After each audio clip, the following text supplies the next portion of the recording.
Malaysia Muslim Festival, MMF, 2026 bakal membuka tirainya minggu hadapan di World Trade Center Kuala Lumpur, WTC-KL, dari 5 hingga 8 Februari 2026, menjanjikan pengalaman menyeluruh yang menghimpunkan gaya hidup Muslim moden dalam satu platform berskala besar merangkumi perdagangan, ilmu, budaya dan komuniti.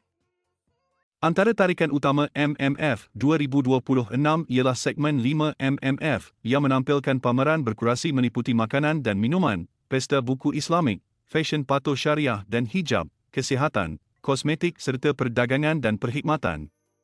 Turut mencuri tumpuan ialah Aromania oleh FFMX MMF, pameran khas yang mengetengahkan dunia wangian, perfumeri, OUD dan gaya hidup, selain siri intelektual yang menampilkan ilmuwan serta pakar industri. Disokong Halal Development Corporation, HDC, sebagai rakan strategik bersama institusi perbankan Islam, agensi kerajaan dan pemain industri, MMF 2026 dijangka menjadi platform penting dalam memperkasa ekonomi halal dan memperkukuh jaringan komuniti Muslim.